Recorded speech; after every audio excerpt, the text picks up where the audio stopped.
Olá, estamos começando agora mais um programa Personalidade. Hoje nós vamos entrevistar uma pessoa que é um exemplo de vida. É uma pessoa que nasceu numa família humilde, não é? Que desde os 8 anos trabalha vendendo cocada, tapioca, não é? Conseguiu progredir na vida às custas do seu trabalho, do seu esforço, e hoje ocupa um lugar importante em Alagoas, um lugar importante na economia, inclusive, de Alagoas. Eu estou falando do empresário, presidente do CSA, nosso querido Rafael Tenório. Rafael, forte abraço, que bom a gente estar conversando aqui para que o alagoano conheça um pouco mais da sua vida, essa vida que é tão cheia de facetas, tão cheia de lindas histórias. Prazerzaço, viu? Boa noite, Paulo. Boa noite a todos, todos do programa. É um prazer enorme, né, ter esse encontro com você, esse bate-papo, falar um pouco da minha vida, da minha trajetória em todos os segmentos, como desde criança até os dias de hoje. Como você falou, eu venho de uma família humilde, né? Mas tem durante 58 anos, sempre com trabalho, com dedicação, sempre respeitando. Eu costumo dizer, Paulo, eu respeito muitas regras do jogo da vida, né? E isso, graças a Deus, nos tem levado a bons, né, bons resultados. E fique muito à vontade, será um prazer enorme participar do seu programa e a minha vida está aberta para você perguntar o que você achar necessário. É isso que a gente quer. Veja bem, como diz o Matuto, vamos começar do princípio, né? Começar bem do Sim. comecinho. Você é alagoano, de onde? Onde é que você nasceu? Né? Qual foi, se foi aqui em Maceió, qual o bairro? Como era a sua vida? O nome dos pais, do pai, da mãe, os seus irmãos. Vamos começar essa história por aí, do começo mesmo. Comece a contar. Então, os meus pais, eles eram alagoanos, né? O meu pai era vaqueiro, trabalhava em fazenda, e a minha mãe era a dona, vamos dizer assim, a filha do dono da fazenda, né? E o meu pai, naquele tempo, fugiu com a minha mãe, né?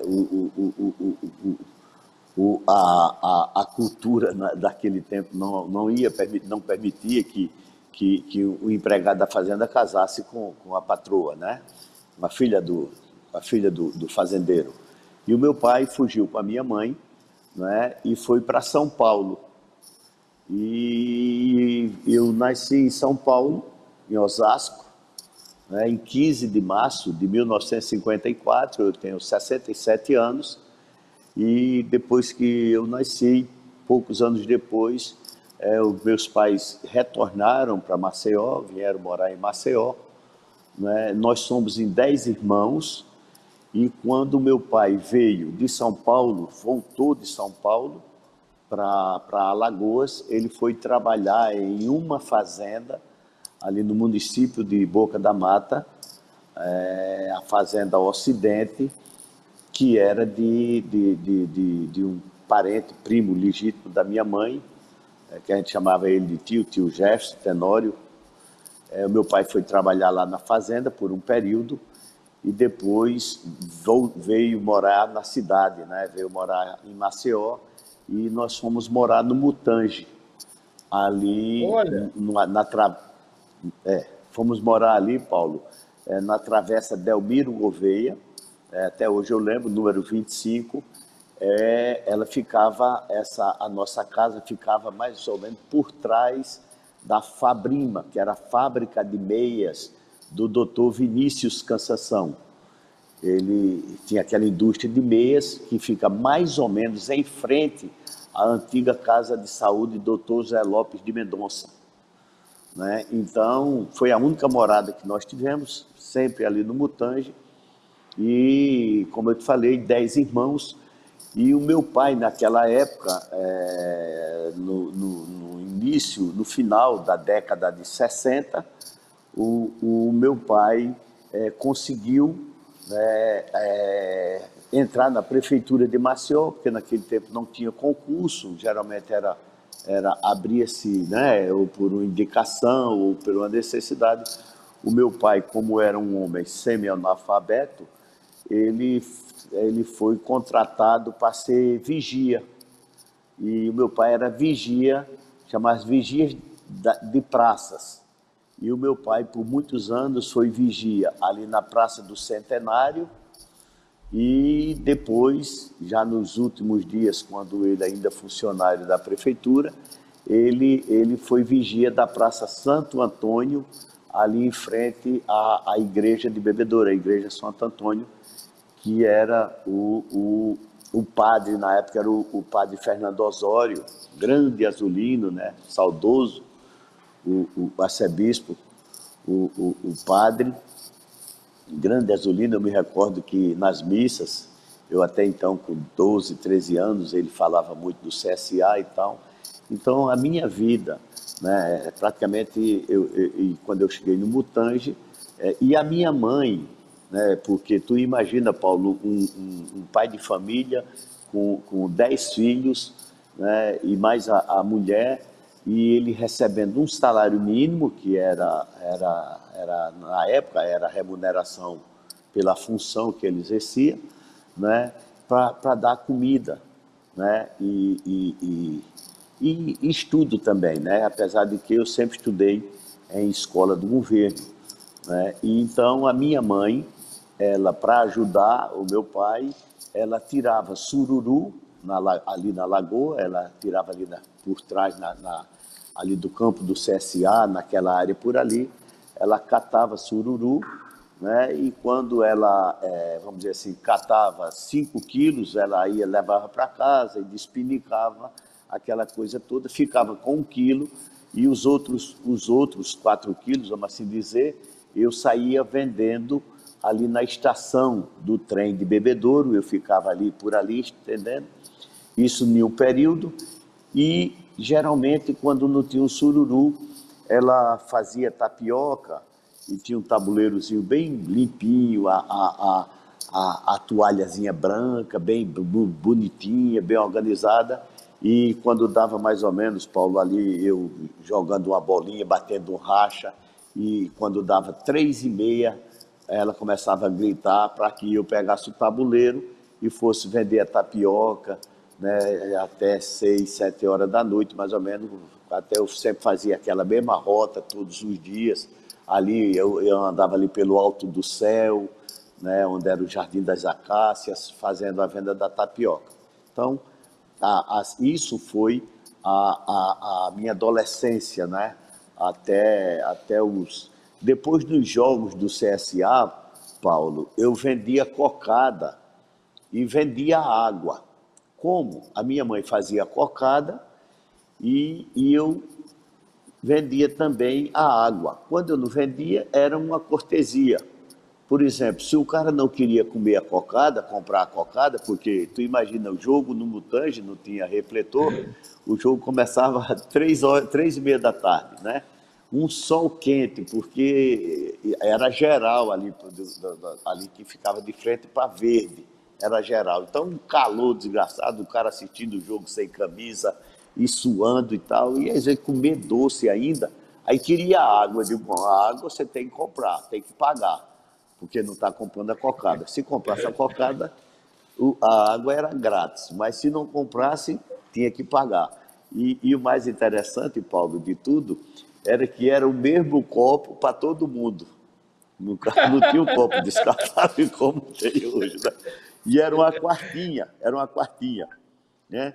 Então, eu terminava a quartinha, quando acabava, aí eu já corria, mandava um menino que ficava pelo lado de fora, ele ia lá, enchia no chafariz e trazia de novo para a gente vender. Então, foi assim a minha adolescência, a minha infância, né, e adolescência, até e aos 16 anos de idade, aí eu comecei a jogar na base do CSA, com 15 anos de idade, eu comecei a jogar no Dente de Leite, do CSA, na base, né, no infantil, e depois eu fui trabalhar entregando pães na antiga panificação, que hoje já não existe mais, a Padaria Capricho, que Me ficava lembro. ali, lembra? Que ficava ali na esquina, atrás do colégio estadual.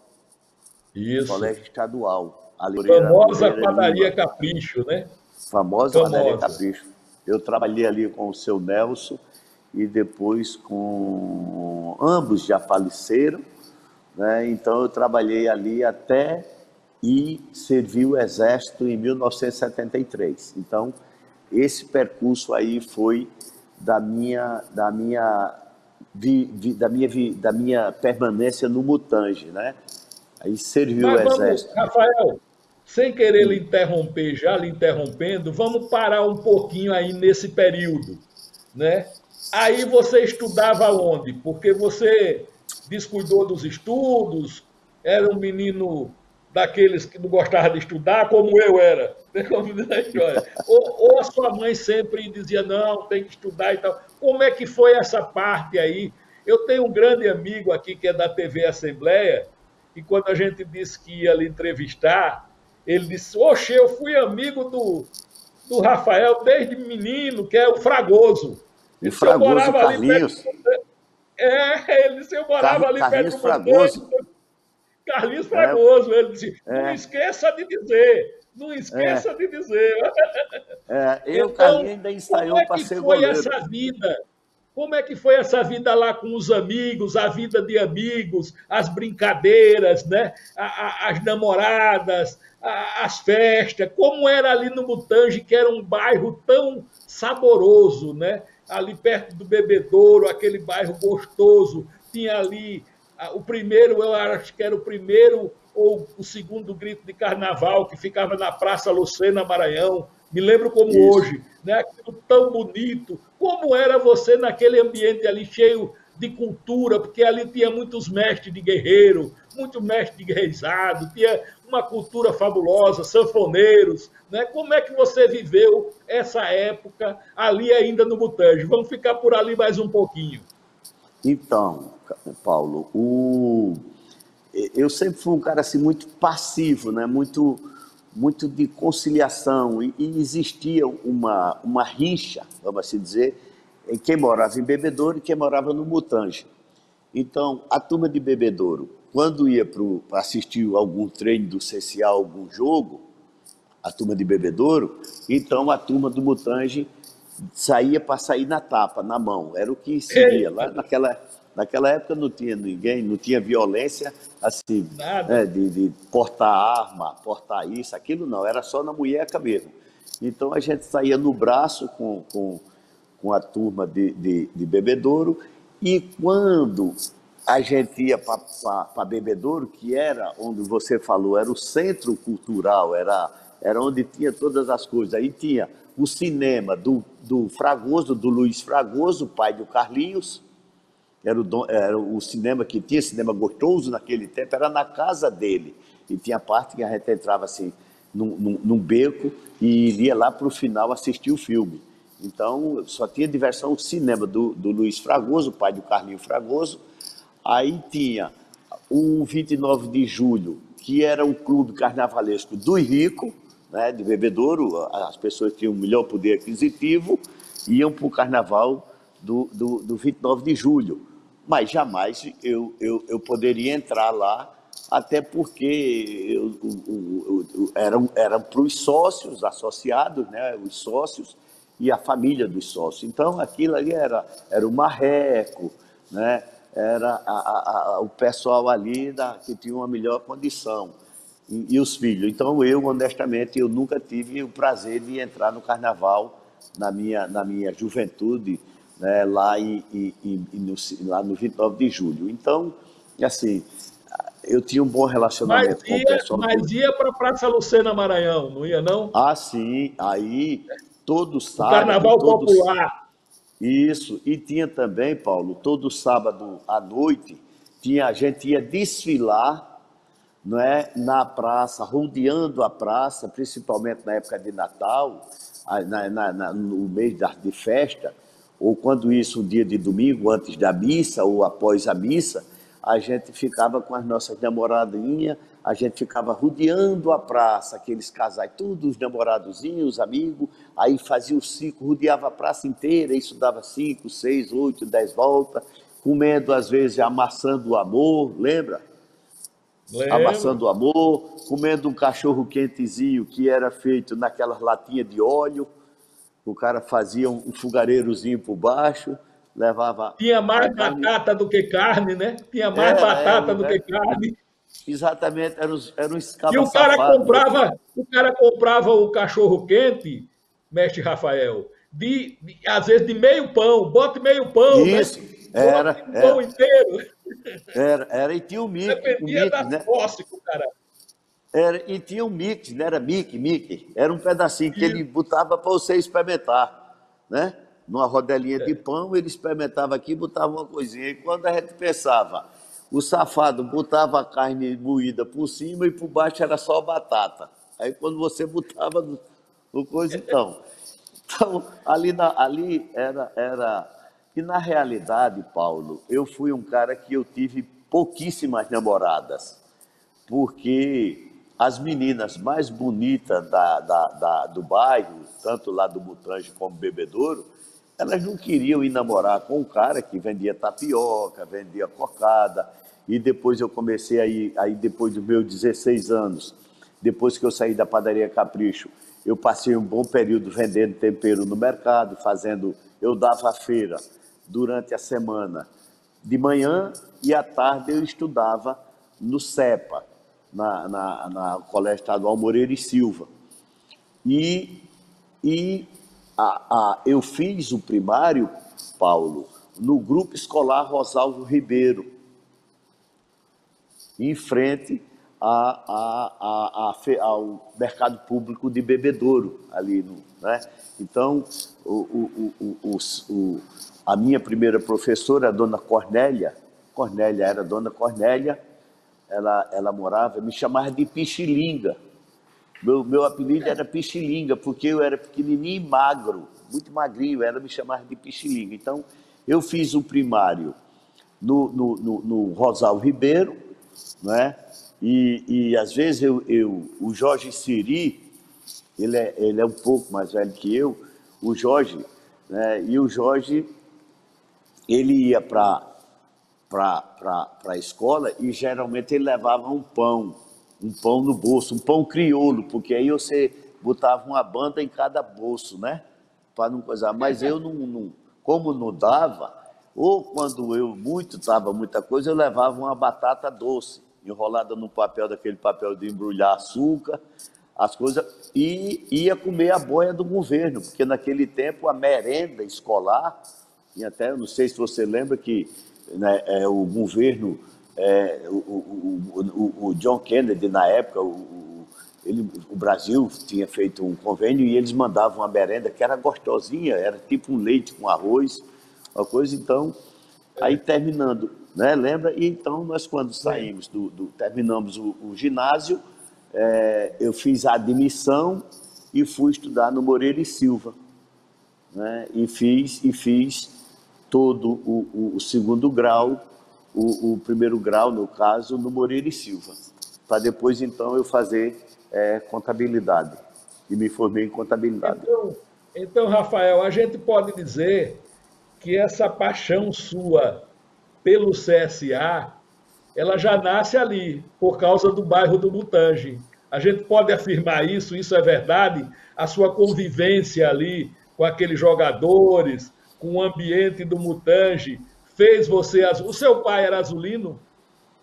Mano, eu sempre... Você vai que...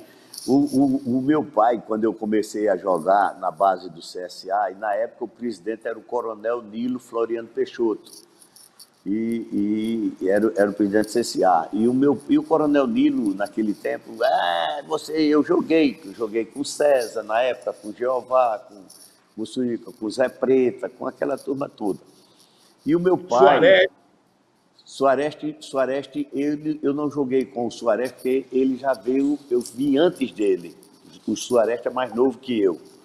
Então, o Jorge, eu jogava com o Peu, veio depois de mim, e o Jorge Siri ainda não era jogador ainda. O Jorge saiu depois, que o Jorge era roupeiro, entregava roupa, material para os jogadores treinar e para a gente também. Então, E o assim, famoso Paranhos?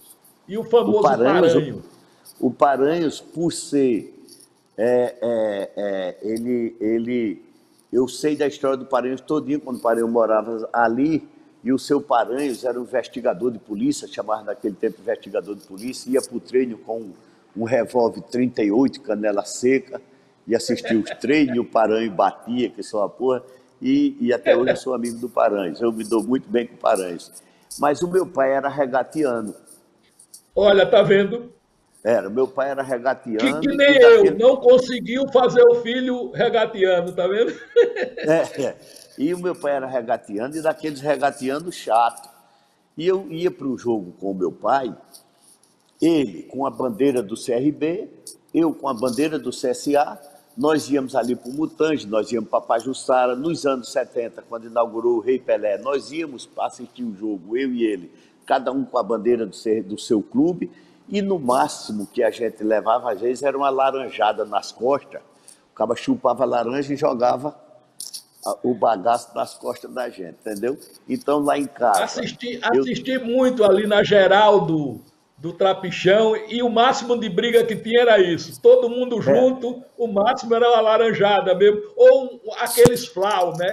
Que o cara comia, deixava um pedaço e jogava um flau no cara. Pronto, era isso. Mas aí, era fabuloso você assistir ali o jogo pertinho do fosso, na Geralzona, né? Todo mundo misturado, não tinha briga nenhuma. Não, nunca tinha briga. Quando fazia o gol, se comemorava, passava a mão na cabeça, brigava. E depois, quem terminasse, a gente saía tirando sarro um com o outro. Ganhava o CRB, ganhava o CSA.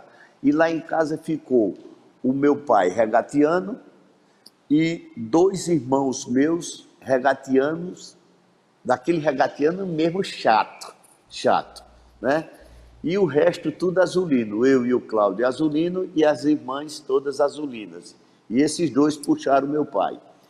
E no início da década de 90, eu me caso com uma regatiana, porque o irmão dela jogou muito tempo no CRB, que era o Ronaldo Brito.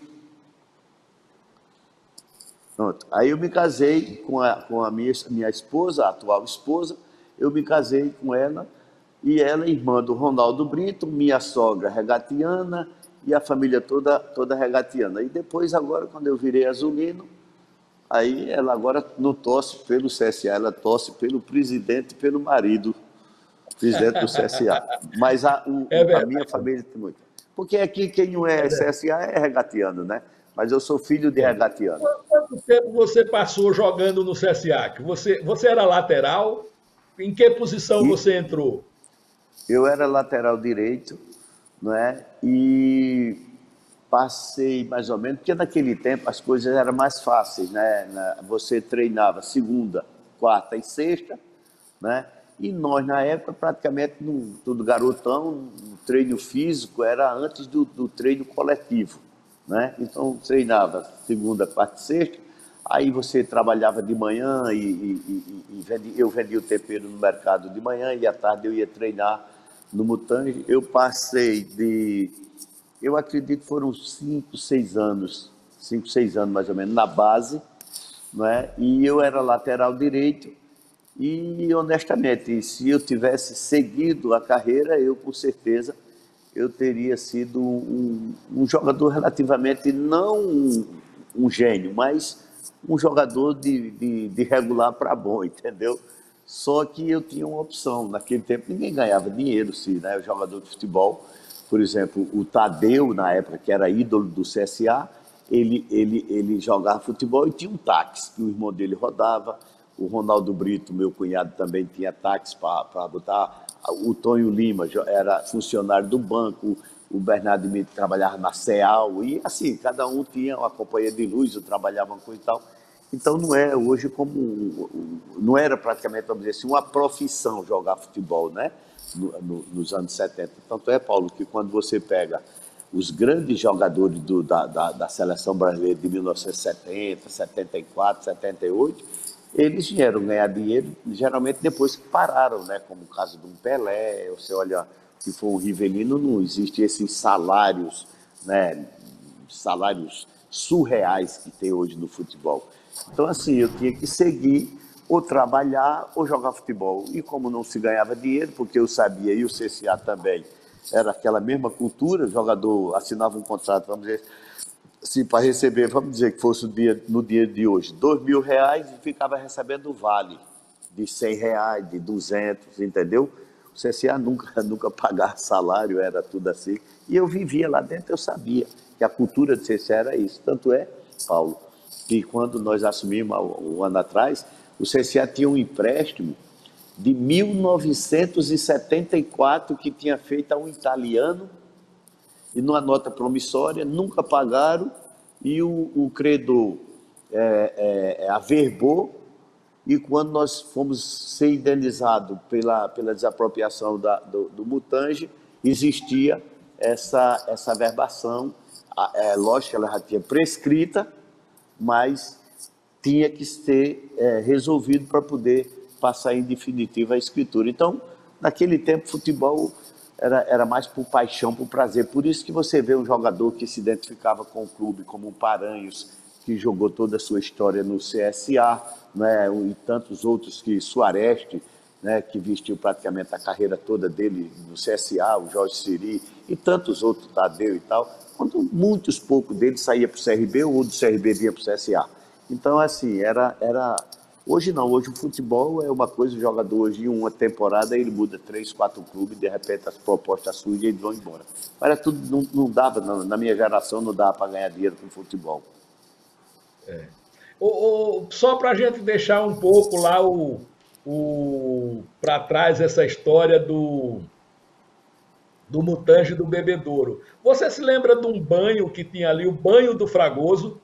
Demais, demais. Eu ia sempre para o banho do Fragoso, era lá no final da Chã da Jaqueira, né? A gente entrava por ali, entrava na Chã da Jaqueira, onde tinha uma subdelegacia ali. Hoje você pega a direita para ir para aquele quartel ali da polícia, né? Parece que a cavalaria.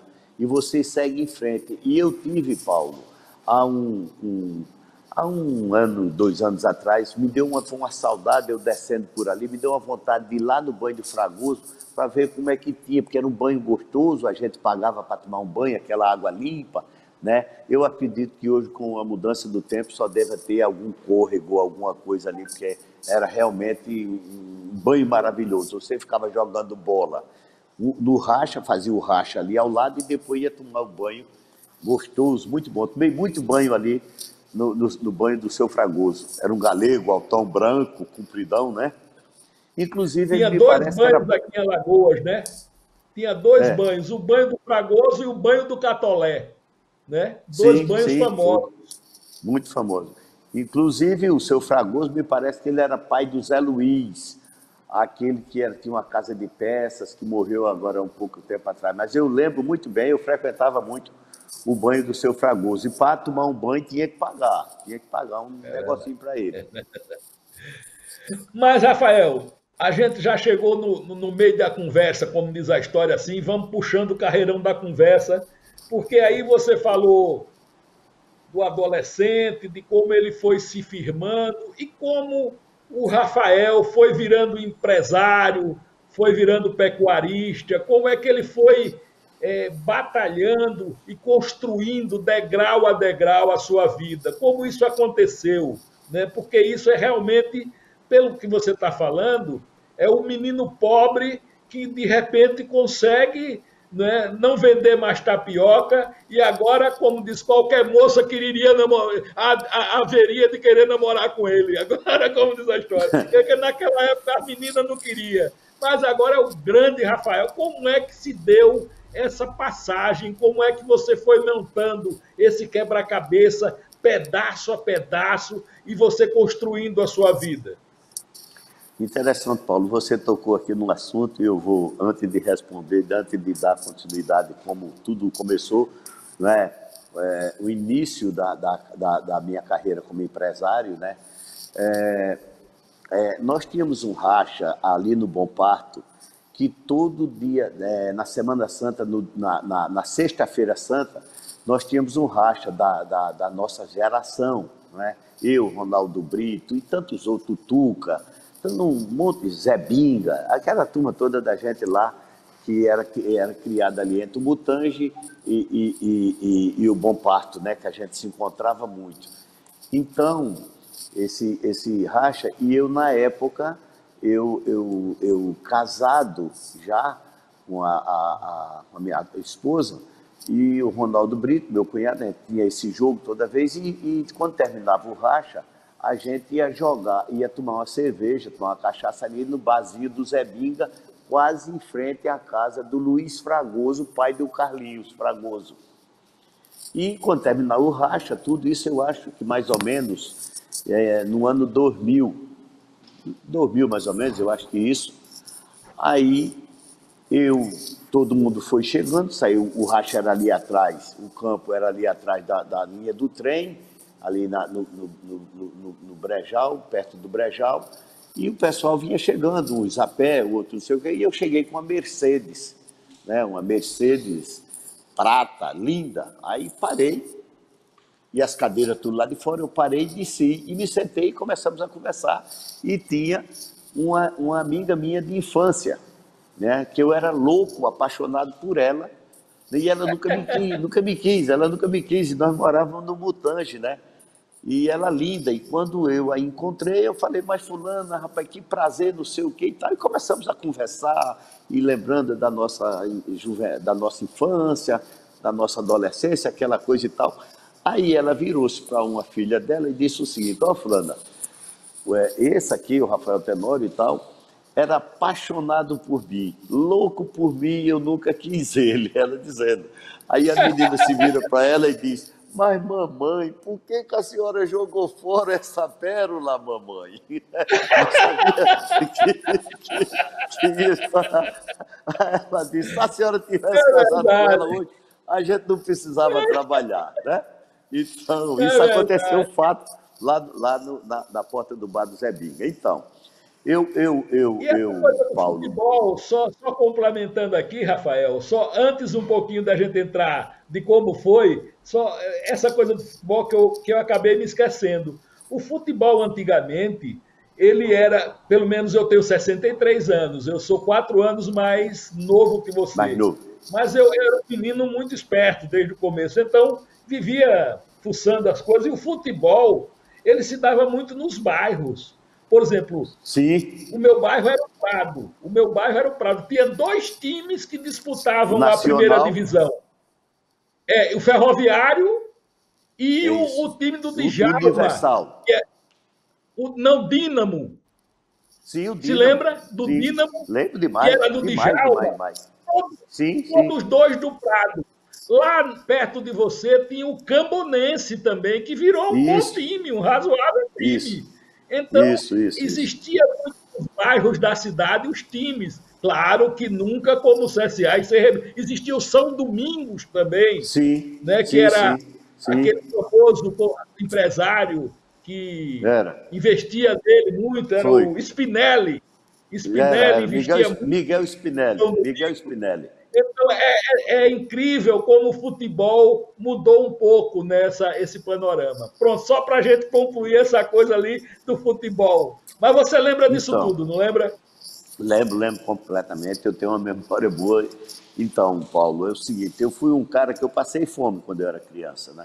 Eu passei fome e muitas das vezes, muitas noites eu ia dormir com fome, porque quando eu chegava da escola, eu não tinha o que comer. Então, eu me recordo que eu pegava um prato, uma farinha, botava uma farinhazinha, botava sal, Hoje a gente já não pode mais nem comer por causa da hipertensão. Mas aí eu É botava o sal, verdade. pegava a pimenta, quebrava a pimenta e tal, e comia aquilo ali, bebia uma água e ia dormir, né? Então, assim, eu passei muita fome quando era criança, um sofrimento muito grande. Eu nunca tive uma bicicleta quando criança, nunca pude ter uma bicicleta. Eu nunca pude ter assim, coisas que o básico que uma criança deve ter, nunca tive. Então, eu tinha um sonho de ir embora para São Paulo, porque eu tinha sonhos de um dia poder crescer na minha vida e oferecer, dar uma condição melhor para os meus pais, para a minha família, para os meus amigos. Eu sempre fui um cara que eu sonhei muito, e sonhava grande. Eu me recordo que eu entregando pães ali na Pedro Monteiro, ali e tal, e eu me acordava 4h30 da manhã para fazer a entrega dos pães, e eu vinha num triciclo, porque era uma carrocinha com 2 pneus à frente e um pneu atrás, e naquele triciclo, 6 horas da E a manhã, aquela buzina, né? ventania, E a buzina, né? era e a A buzina, buzina do buzina de lado, pouseiro. buzinando do Né? ponzeiro. Pronto, aí eu apertando ali a buzina e eu pedalando e o vento descendo ali a Moreira Lima e eu sonhando e sonhava um dia ter uma Mercedes, um dia ter um carro, uma casa boa para minha mãe, aquela coisa toda de sonho que eu sempre digo para as pessoas que sonhar você não paga nada, você não paga nada para sonhar. Agora, você deve sonhar grande, né? Porque o preço é o mesmo. O preço de sonhar grande e pequeno é a mesma coisa. Então, eu sempre sonhei muito grande, assim. Então, eu casei muito novo, casei com 21 anos, menos de 21 anos de idade, e fui embora para São Paulo, que era o sonho de todo nordestino, ir para São Paulo. Eu fui para São Paulo, e quando cheguei em São Paulo, os documentos que a gente levava naquela época não valia nada. Carteira de motorista não valia em São Paulo, a sua carteira de identidade não valia, então era obrigado você tirar todos os outros documentos, com exceção do documento do Exército, da reservista, que esse tinha validade nacional, os demais documentos não tinha. Então, eu mesmo sendo habilitado, mas eu trabalhei de cobrador de ônibus em São Paulo. E isso está registrado na minha carteira de trabalho. Até hoje eu tenho a minha CLT. Então, e eu tenho a minha carteira de trabalho e ela está registrada lá, o emprego na Autoviação Osasco Limitada, o lugar, por sinal, onde eu nasci. Eu voltei para morar para esse bairro por uma coincidência, porque a minha irmã morava lá e tinha ido embora, e eu também fui morar em Osasco, né? E trabalhei 6 meses de cobrador de ônibus, até que um dia surgiu um racha lá e eu estava sem fazer nada, fui ficar olhando, tá um dia muito, muito frio, e o jogo ia começar e faltou alguns caras para jogar e me chamaram para jogar. E eu fui jogar, novo, 21 anos e tal, habilidoso e tal. Aí, quando terminou o primeiro tempo, já tinha chegado as pessoas e o cara de bigode, o altão, e perguntou. Aí eu fui tirar o material, ele disse: não, você não vai sair não. Aí eu falei: não, você vai continuar jogando. Enquanto ele jogando, enquanto terminou, eles foram tomar uma cerveja, um churrasco, aquela coisa toda, e me convidaram: bora. Aí eu fui pro barzinho e o cara, o que era o chefe que mandava tudo, chamava-se Silvio Veloso de Castro, e esse cara era diretor do Bradesco, da Cidade de Deus, lá, trabalhava na Cidade de Deus, em Osasco, e ele perguntou de onde eu era, eu disse que era de Alagoas e tal, e ele era tricolor, roxo. Aí colocou logo o meu apelido de Paranhos, porque o Paranhos estava na época no São Paulo, 1975, 1976, o Paranhos em São Paulo, ele me colocou: é o Paranhos, e ficou me chamando Paranhos. Aí eles me contrataram. Na segunda-feira eu fui no banco e fiz lá uns testezinhos, mas eles me contrataram muito mais para jogar futebol lá, porque existia um campeonato bancário, dos bancários, né?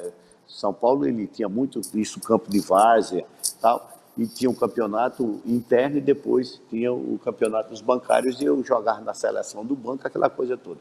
Pronto, depois eu fiz uma opção: com um ano que estava no banco, ou seguir a carreira no banco, ou continuar naquela coisinha de ganhar o adicional noturno e trabalhar menos, como se fosse uma coisa assim de comodismo. Então eu larguei tudo e me dediquei e fiz alguns cursos de aperfeiçoamento dentro da minha área de contabilidade, e depois eu pedi transferência para aqui, para Maceió.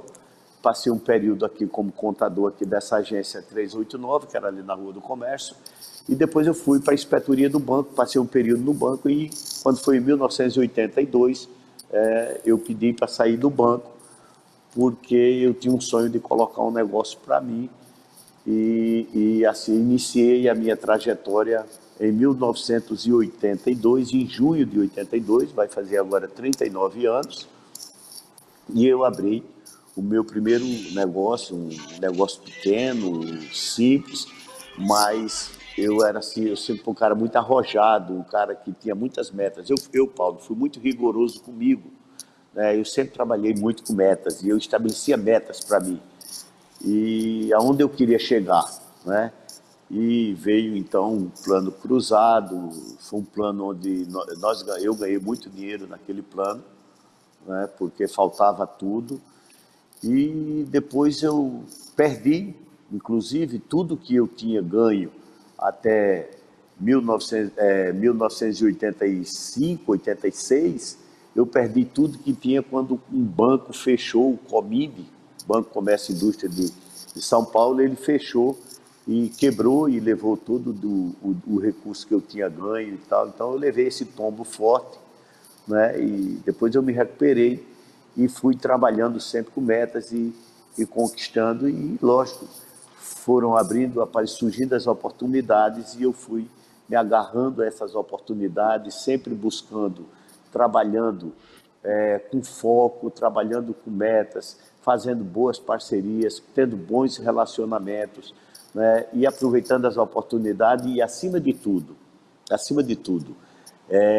ganhando e fazendo credibilidade, né?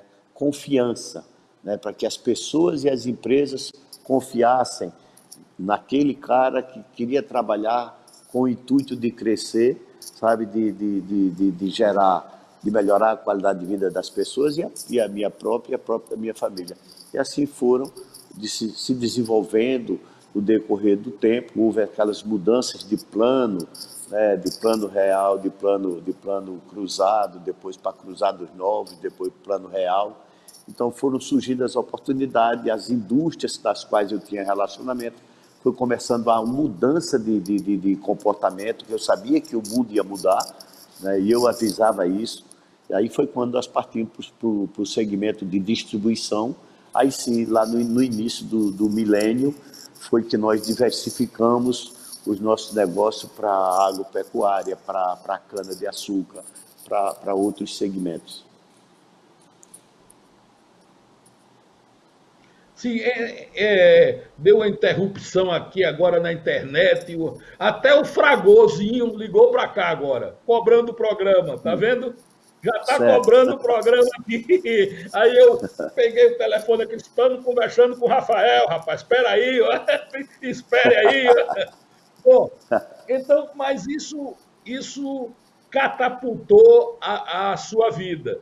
Você começa aí no ramo de atacadista, né? Procurando se firmar, e consegue. Como para essa trajetória ser firmada? Porque não é fácil você começar uma trajetória. Tem muita desconfiança, às vezes, né, do cara novo, aquilo que você disse é verdade, você tem que ir conquistando a confiança, né, conquistando a pessoa, a quem você quer atingir. Como é que você foi trabalhando isso? Se foi logo para Arapiraca, né? Como é a participação de Arapiraca hoje no nas suas empresas? Porque a gente nota, eu conversei aqui a semana passada com o secretário Jorge Santoro, e ele dizia que Arapiraca é o centro do Nordeste. Ela é privilegiada pela sua condição geográfica. E não é à toa que um empresário como você, do ramo de atacadista, está baseado lá. É justamente por isso, Rafael, Arapiraca realmente tem essa importância no atacadista, no ramo de atacadista no Nordeste? O Arapiraca tem umas particularidades, Paulo. O que é que acontece? Como eu era daquele atacadista tradicional, na época, os atacadistas, na época, quem era o atacadista mais forte no setor de alimentos e limpeza era o Noé Simplício, né? Não sei se você recorda, Noé Simplício, que depois ele abriu algumas lojas do supermercado Arca, né? Então, naquela época, eu já enxergava que o mercado ia mudar, o mercado ia sofrer uma mudança muito radical e aqueles atacados tradicionais, sabe, aquele de ficar esperando pelo cliente, né, de que o cliente ainda tinha o hábito de sair, né, de sair das suas casas, das suas empresas, para irem em busca de comprar, nós começamos a criar uma cultura diferente, que era a cultura de fazer a visita para o cliente, né? Fazer a venda lá do cliente. E isso, quando chegou em 1997, a Nestlé, ela me convidou para que eu fosse distribuidor exclusivo no estado de Alagoas, né? Então, eu larguei tudo. Uma decisão assim, sabe? E foi uma decisão mais acertada que eu fiz, porque como eu já esperava essa mudança, né, do novo milênio, né, já no final do século, né, o início de um novo milênio, do novo século, eu sabia que a evolução ia ser muito grande, porque eu sempre fui um cara muito futurista, eu olho muito além da minha visão, entendeu? Então, eu sabia que o mercado ia mudar e aquele atacado tradicional, ele estava em fase terminal. E eu até dizia que eu via aquele segmento como um paciente que estava agoniando-se na UTI, que ele ia morrer. Ou eu ia para o varejo tradicional, para o supermercado, ou eu ia para o atacado distribuidor. Então, nós fomos para o atacado distribuidor. Então, a nossa primeira empresa como distribuidora foi a Verdes Bar Distribuidora, que fazia todo o trabalho para fazer a distribuição da Nestlé no estado de Alagoas, né? E depois, com o decorrer do tempo, nós fomos abrindo outras empresas, né? Até formar um grupo, e aí começamos a ver.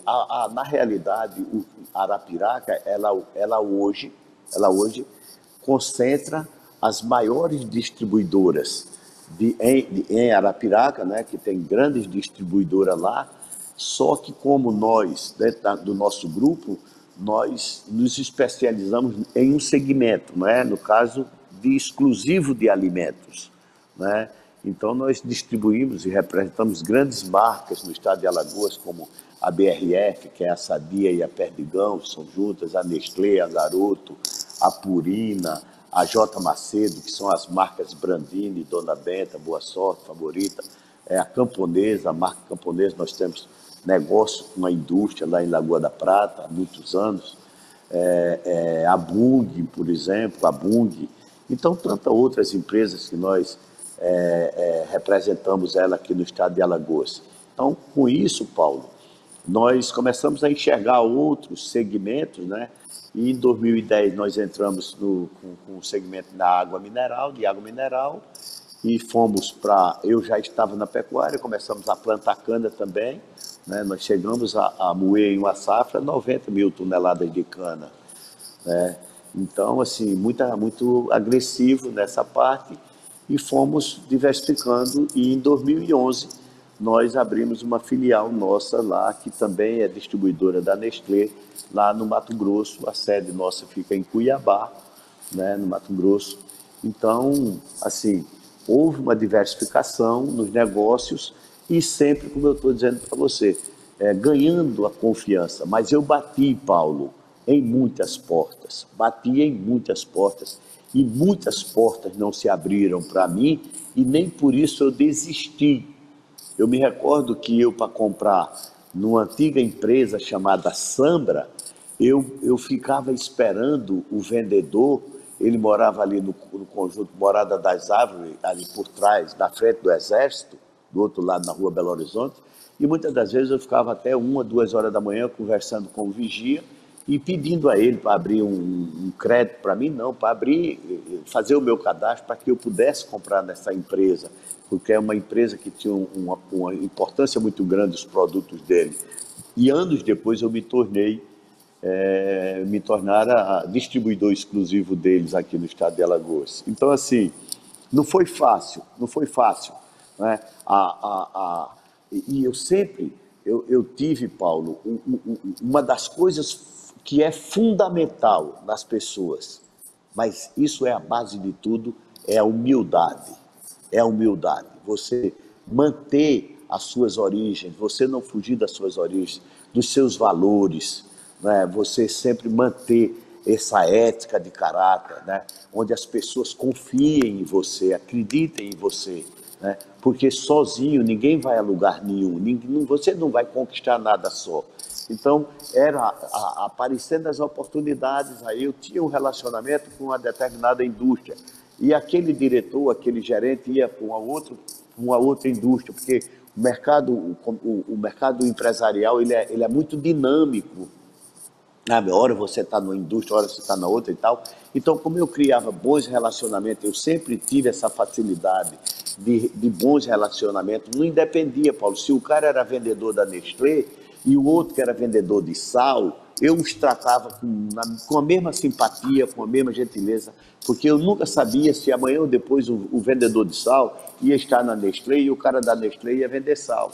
Então, eu sempre mantive esse relacionamento por igual, tratando as pessoas não pelos que elas tinham, mas sim pelos que eles eram, certo? Então, com isso aí, as portas sempre foram se abrindo para mim. Quantas das vezes, uma nova empregada para mim e dizia: Rafael, nós vamos iniciar um projeto de distribuição em Alagoas, e a primeira pessoa que veio à minha cabeça foi você. Então, isso aí foi que me levou, sabe, ao êxito, né, do sucesso, né? A credibilidade que as pessoas têm em mim, a confiança depositada em mim, e eu sempre busquei rigorosamente honrar esses compromissos, não olhar só lucro, mas olhar a satisfação do cliente, né? Porque eu digo que às vezes o mal das empresas é que quando ela chega num determinado parâmetro, Paulo, ela começa a se distanciar do seu cliente. Então, nós temos hoje no estado de Alagoas 5.000 clientes que nos compraram no último mês. Como eu não posso atingir a todos esses clientes, mas eu mantenho uma fidelidade, por exemplo, o número do meu celular é o mesmo número há 28 anos. É de 1993. Então, todos os meus clientes, eles têm o meu e-mail, eles têm o meu Instagram, eles têm o meu telefone celular. E se eles ligarem para mim de 10 números diferentes, eu retorno as 10 ligações para ele. Então, eu respeito muito, porque eu entendo, e desde o início da minha trajetória como empresário, que no mundo comercial você tem dois amores na sua vida, que é o seu fornecedor e o outro é o seu cliente. E você tem que tratar ambos como se fosse um casal de filhos gêmeos. Você não sabe dos dois qual que você ame mais, só sabe que você ama os dois e na mesma proporção. Então eu tenho o meu fornecedor como parte do meu corpo e eu tenho o meu cliente completando o outro, porque você pode ter produto, mas você pode não ter cliente, você pode ter cliente e não ter produto. Por isso que vem o sucesso dessa junção, sabe, o respeito, sabe, não visar só o lucro, visar um relacionamento duradouro, um relacionamento de confiança, um relacionamento de cumplicidade, para que ambos ganhem, porque hoje o mundo não é mais do eu, e sim do nós. Então, é o mundo do ganha-ganha, né? Então, essa é a regra do jogo. Mestre Rafael, você tem ideia de quanto representa, assim, ideia em números aproximados para o desenvolvimento de Alagoas, a contribuição do setor de atacadistas em Alagoas? Eu acho que é muito, né? Eu acho que a gente ele contribui com fatia importante do desenvolvimento de Alagoas. Eu acredito que o segmento de varejo, né, juntamente com o atacado distribuidor, ele deve representar aí acima de 50% da mão de obra, né? Isso aí eu tenho convicção absoluta do que estou dizendo. Mais de 50% da mão de obra ela está empregada no pequeno varejo, no varejo no todo. Nessa cadeia produtiva, né? Nessa cadeia cadeia produtiva. entre o varejo e o atacadista. E o atacadista Agora, tem isso. Vamos pular para um assunto, a gente só tem 5 minutos e não é possível, senão eu vou ser assassinado pelos azulinos. Vamos falar dessa paixão sua, rapaz, que é a paixão pelo... Olha, eu sou regatiano, mas confesso que não sou daqueles... Quando eu torço pelo CSA. Quando eu vi o CSA Sim. chegando à Série A, eu tive uma alegria enorme, porque, na realidade, é Alagoas que está chegando. Alagoas. É claro que eu tenho as minhas preferências. Gostaria sim. que tivesse sido o CRB. Vamos lutar para chegar lá. Vamos subir os dois. Vamos subir os dois esse ano. Foi o CSA. Então, para a gente terminar essa entrevista, fala um pouco dessa paixão pelo CSA.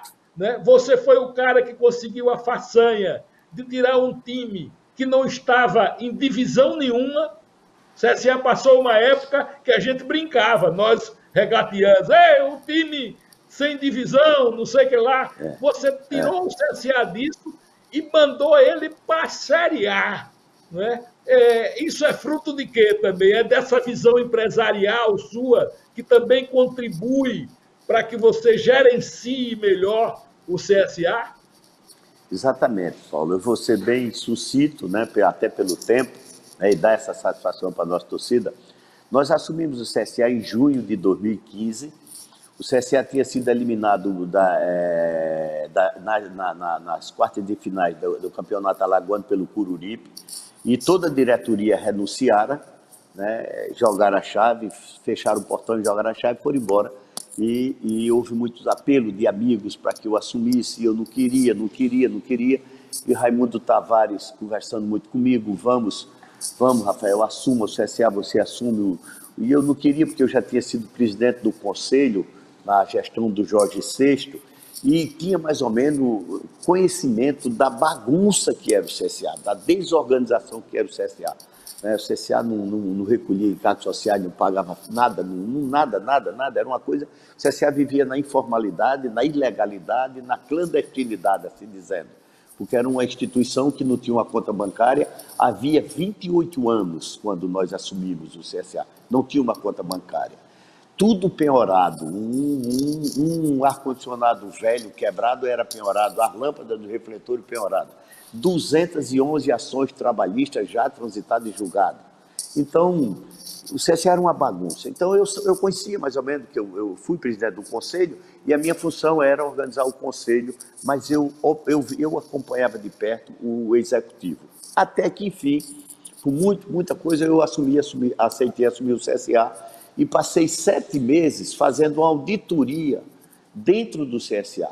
Eu peguei todo o meu pessoal das nossas empresas, do grupo, o jurídico nosso, contador, nos trouxemos uma pessoa que eu devo muito, mas muito, que eu sou muito grato, ao Alfredo Cortez, que é conselheiro do CSA, que é um grande contabilista, um cara de uma credibilidade, de um conhecimento. Esse cara organizou a vida fiscal e contábil do CSA, ele organizou tudo, juntamente com a doutora Carol Balbino, que era a nossa jurídica, e levantamos todo o passivo do CSA, todo o passivo. Então, eu estabeleci, no dia 7 de setembro de 2015, não tinha nada para se comemorar no Mutange, e a torcida do CSA ali, ex-atleta, cantava aquele bolinho, fazia um bolinho, fazia uma missa e tal. e eu disse, para isso tem vídeo, tem áudio, tem tudo, eu disse o seguinte, eu falei, olha, em 3 anos o CSA será um case de sucesso, em 3 anos. E em 5 anos o CSA será uma referência nacional no clube de futebol. E estabeleci 3 metas principais. A primeira meta nossa era conseguir calendário para o CSA. Haja vista que não tinha, hibernava, era jogar só 3 meses, aquela coisa toda, como você acabou de citar. Então, esse foi o primeiro desafio, seria calendário para o clube. Então, esse foi o primeiro objetivo. O segundo objetivo, quitar o passivo do CSA.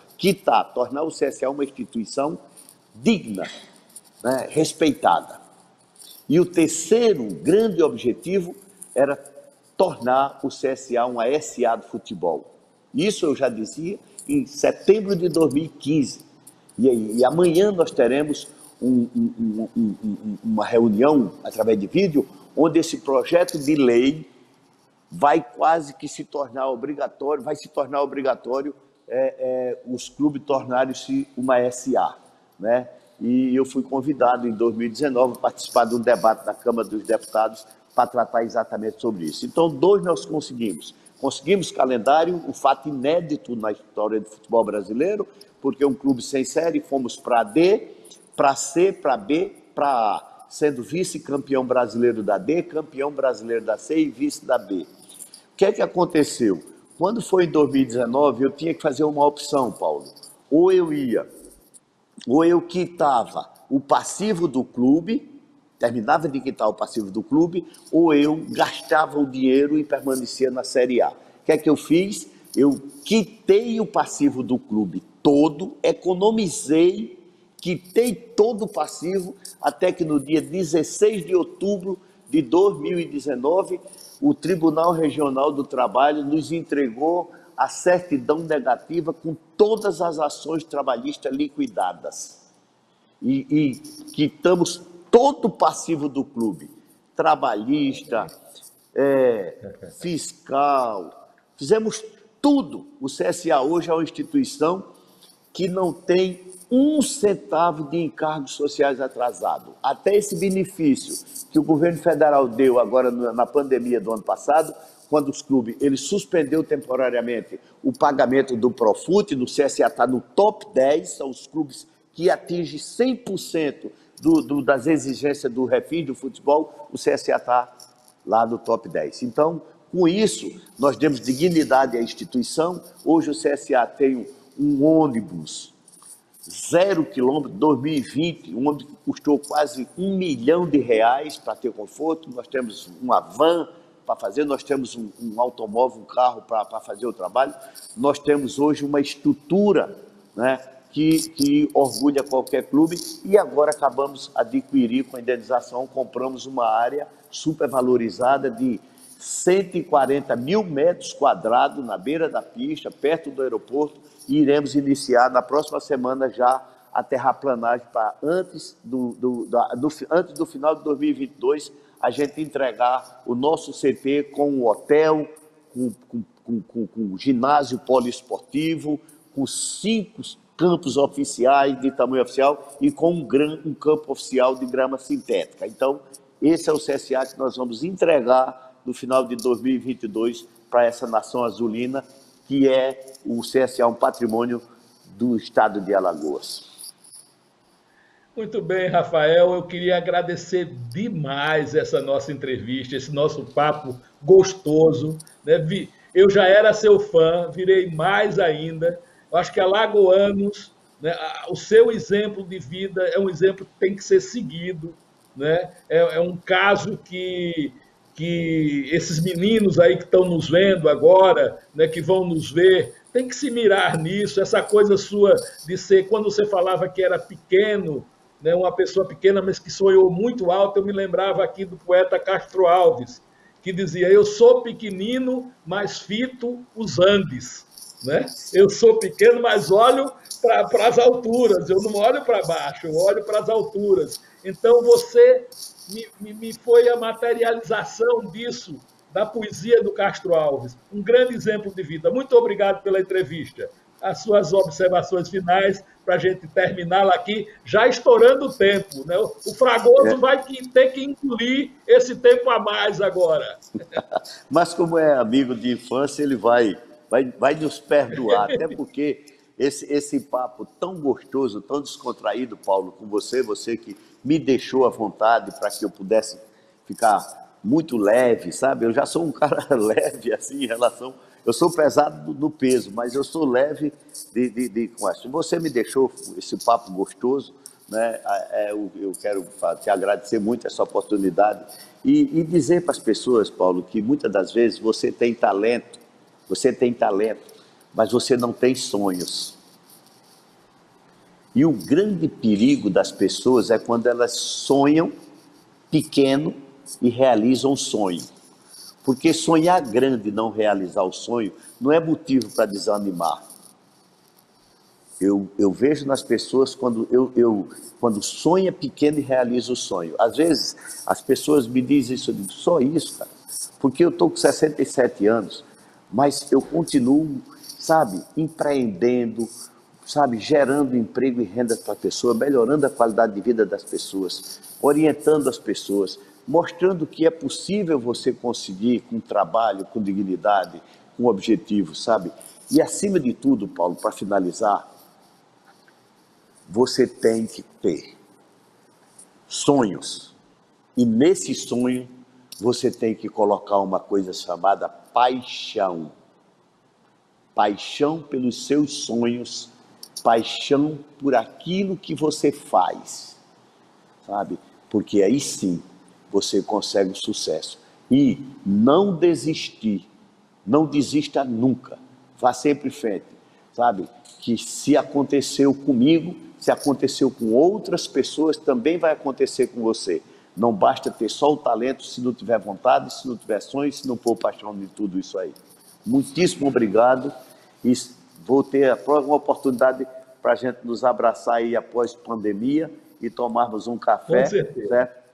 E torcer aí que 2021, ambos, alvirrubros e azulinos, possamos estar na Série A em 2022. Fica com Deus. Claro. Olha, fabuloso. A gente termina aqui esse Personalidade com essa mensagem do Rafael, que é a mensagem do talento unido ao sonho e unido à paixão. Essa é a receita, segundo o Rafael, que eu acredito nela, vou seguir ela a partir de hoje, a receita do sucesso. Forte abraço, até o próximo Personalidade.